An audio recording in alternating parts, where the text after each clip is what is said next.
In a perspective of continuous improvement followed by Pirelli, in Silverstone drivers will test a new hard compound developed during your private test. Which are its characteristics and what is the difference from the current hard tire? Well, we had a look at some of the initial races and we thought that we have already in hand a couple of solutions, and one of them was a new hard. We're trying to open up the operating range of the tyre, so temperature range, so it operates at slightly lower temperatures through to slightly higher temperatures, making it easier for the teams to make it operate in the best fashion.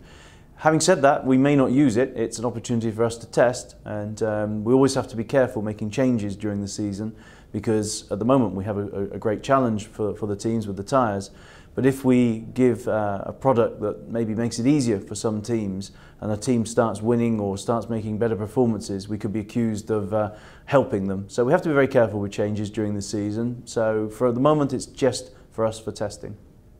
Some drivers and team principals speak about technical challenge of the tires to explain their difficulty in understanding the behavior of the P0. What is your position?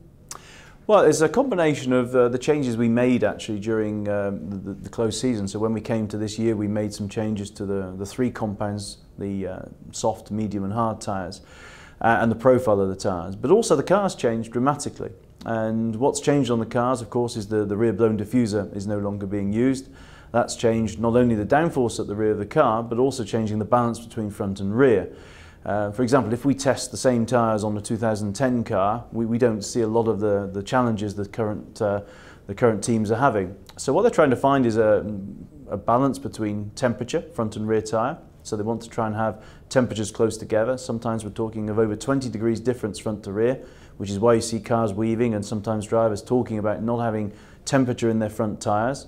We also have wheel spin this year with less downforce over the rear. In certain situations, some cars are having wheel spin and overheating the rear tyres, again losing performance. You also have, of course, the classical issue of having a full fuel load, 150 kilos at the start of the race, which clearly changes hugely the performance and balance of a car when you're going through to the non-fuel load, 30, 40 kilos at the end of the race. That's something that is very difficult for the teams and drivers to manage. In Valencia, Pirelli will bring the P0 white medium and the P0 yellow soft. What do you expect from these tyres and from this circuit? Could we see the 8th winner? Well, it's a tough circuit in terms of temperature. We're likely to have some of the hotter temperatures of the year, and the medium and soft tyres will have a tough challenge in resisting that temperature, and it will be pushing towards the upper end of boundaries of the temperature range of the tyres. It's a circuit, unfortunately, that doesn't allow much overtaking, so we risk having a bit of a procession in the race. So that means qualifying is absolutely essential. And this year, seeing that the cars, you're seeing 14, 15 cars within 1 second in terms of performance, that means any small error will be heavily punished in terms of grid position. So qualifying is absolutely essential. 8th winner, well, yeah, I think we'd all like to. I mean, obviously, I think a Kimi or a Schumi win would be very popular with all the fans. But we'll have to wait and see. We'll have to wait and see. It will be obviously good for the sport if that were to happen.